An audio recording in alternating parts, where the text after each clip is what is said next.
Таны төлөө эх орон чинь юу хийж чадах вэ гэж асуухаас өмнө та өөрөө эх орныхон төлөө юу хийж чадах вэ гэж асуу. Young Federal Training.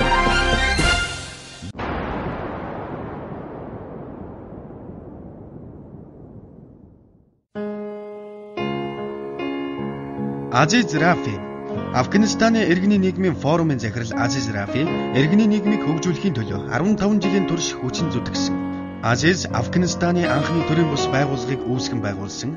Тэрээр Афганистаны иргэний нийгмийн байгууллагуудыг төлөөлөн Берлин, Лондон хотод зохион байгуулагдсан баг хуралд оролцож байжээ. 2008 онд Парис хотод зохион байгуулагдсан Афганистанд хандивлагч улс орнуудын баг хуралд Афганистаны иргэний нийгмийн байгууллагуудыг төлөөлөн оролцжээ. Түүнчлэн Афганистаны сонгогчдын чадварыг бэхжүүлэх төслийг санаачлан хэрэгжүүлсэн бөгөөд уг төсөлд 6.2-оос 11 сая хүн хамрагджээ. Aziz Rafiee 1981 онд Кабулын их сургуулийг инженер мэргэжлэр суралцсан төгсжээ.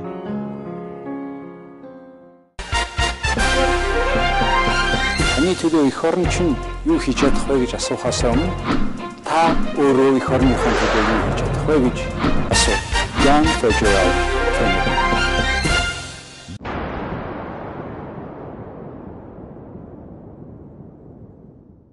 Сайн байцгаана уу эрхэм хөдөлгөгчтэй. Өнөөдөр орны defacto нэвтрүүлгийн зочноор манай холоос ирсэн Афганистаны зочин Aziz Rafiee ирээд байна. Good evening, Aziz. Thank you very much. Welcome to Mongolia. Thank you. Once again. We in our program we talk at the beginning about the person, about you. Please tell us about you a little bit. My name is Aziz, as you mentioned. I'm coming from Afghanistan and I work in Afghanistan. I have lived in Afghanistan, born in Afghanistan, and still working in Afghanistan. I'm working in an organization called Afghan Civil Society Forum. It is an umbrella organization of civil society groups, and we work all around Afghanistan in all provinces almost. Civil society? Yes. How big is a civil society? You mean my organization or the civil society? General, in the country. In general, I think civil society has a very strong root in Afghanistan, but the current and modern concept of civil society is a bit new, and we are about actually to establish it properly in terms of its existence and also in terms of legitimacy. How is the situation in terms of peace and normal living conditions in your country? Well, we are a post-war and in-war country, so we are actually passing a very bad war, and we are entering to a new war, which is currently actually between the insurgency and the NATO forces in Afghanistan and also the American forces. But in general, the situation is going into a positive direction. What are the reasons of insurgencies? There are two reasons for insurgency in Afghanistan. One is the fundamentalism, also the legitimacy of the insurgency for themselves. Like we work for democracy, they work for their own legitimacy. And the second issue is economic interest. And I think the legend of the economy is getting stronger than the other one, in undermining the power of the fundamentalism and also the regional conflict, as we said. But the economical interest in Afghanistan is getting a bit more recognition, particularly the economic conflict in Afghanistan. And the war in Afghanistan is slowly coming to the economic era. So you are almost probably whole generation spent at war. I think we are in 35 years, and this is the 35th year of the war in Afghanistan. I mean, the war has destroyed all the infrastructure, the trust among the nation, the spirituality and the morality of the society has been destroyed. The economic infrastructure has been destroyed. Poverty is erupting and increasing day by day. And the war actually has lost the trust of, or actually destroyed the trust of people towards the future, which majority of the people, particularly who are living in the rural areas in the countryside, they have lost their trust towards the government. And the government is not able to provide them basic services and facilities. Or peace. And peace and security, as well as the protection, which is very important. There was a BBC competition on compositions around the world, and a small young schoolgirl from Afghanistan won the prize, who wrote that she would go to school, but she was not sure if she came back home or not. That's very true, actually, because insecurity is an extreme dilemma in Afghanistan, and the government is not providing protection to the citizen, and citizens are very, very much concerned about. The safety factor is not there. The safety is not. The protection is not there. There is a big. You don't feel that you are secure. Big army of NATO and alliances, and then the insurgents still fight with them. So it should be a huge war power on their side to fight with this power. The war is coming along with the war with Russia. But I was trying to compare Mongolia last night with my colleagues and say what are the differences between Afghanistan and Mongolia, and what are the similarities between Mongolia and Afghanistan. You passed almost 35 or 70 years of peaceful environment, and your transition from a socialistic type of government to a liberal type of government was completely in a peaceful and law-enforced environment. In my country, we are actually coming from one conflict to the other conflict. We are coming from one war to the second war, to the other war, which is extremely tough for the people who do not want to be part of this war and who do not want to be engaged in this insecurity, which are the majority. Currently, almost 80% of the people is being hijacked only for the sake of 20% of the people, of the ones who want the war, and the war is in their benefit.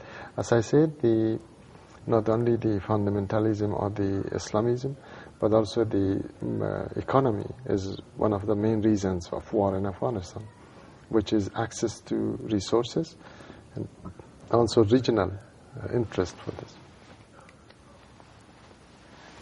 Yes. And this regional power, regional actually influence into Afghanistan, because all the neighboring countries of Afghanistan, like you have problem with China, we have very similar problem with our neighboring countries. You have also problem with Russia, but you are very lucky because you have two neighbors. We have 7 neighbors, and all of them are interested in Afghanistan, and all of them wants to.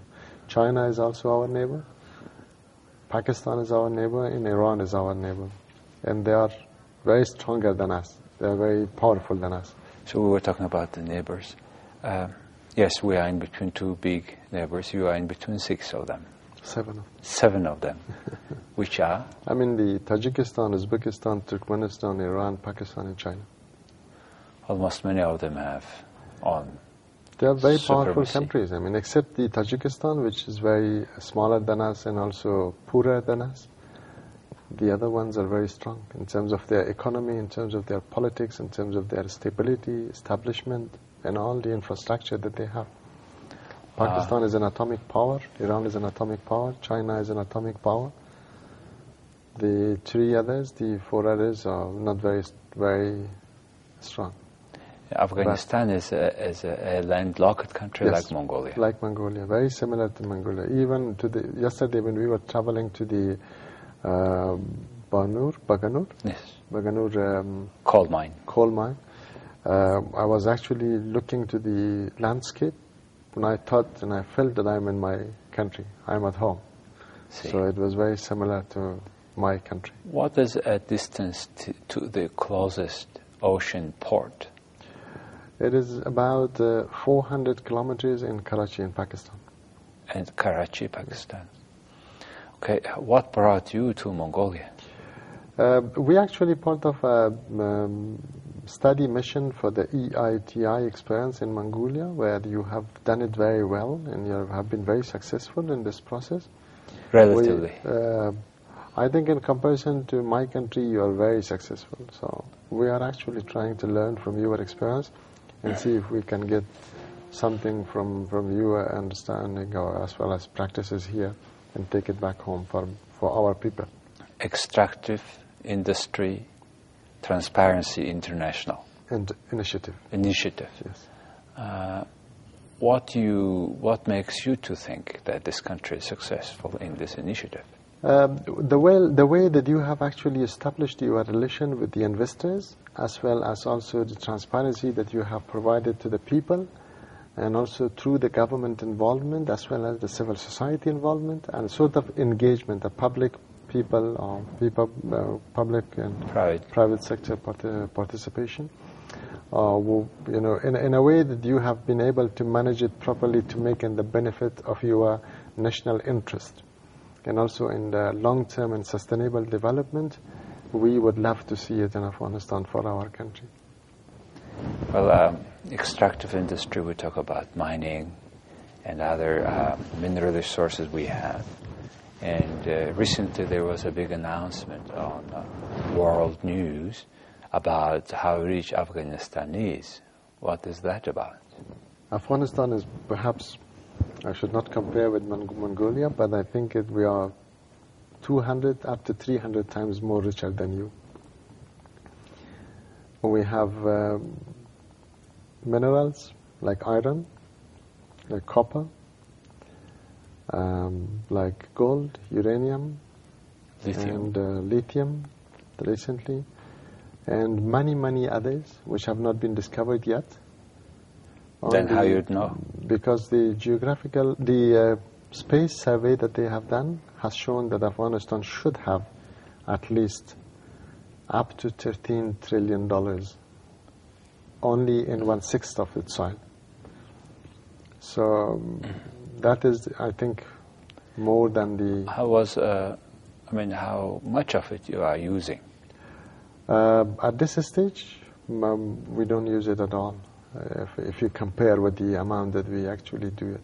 Even if you do use it, we do use it in a very unprofessional way. The only thing which is growing up is the marble industry. Construction material. These are the ones that we are having, and then we have billions and trillions tons of this available in Afghanistan. We have mountains of marble.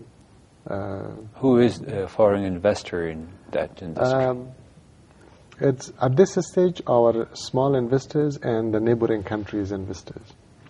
The biggest international investor in Afghanistan at this stage for the future of the mines and minerals is China. China has contracted the copper at the south of Kabul city, which is also in the south of the country as well, southeast of the country in Logar. Only 45 kilometers from the capital. Is it exploration or production? It is exploration. 2 stages. The second phase would be the exploration. So they got a license for exploration with a continuous rate of production. They have done the contract, and then actually they're doing it. And they have won the contract in a competition between the 3-4, which we are actually now learning about it more. We wish that we had this information before these contracts, I think. But Afghanistan is very rich. This is the only 15% of the copper that we have in Afghanistan. And I have forgotten, I think it is 600 billion tons of copper. Yeah. And it is not only copper, it is a multi-metal mine. It has lots of other... So in terms of mining, now you start exploration, and with... The first phase of exploration was done by the Russians. And the second was also done by the Russians. How much covered the country? Unfortunately, when the Russians left Afghanistan, they took all the documents with themselves. We don't have the clear information, the clear clue about how much it is, and how much it was in the first and the second geological survey and the exploration. Have you been Afghans working with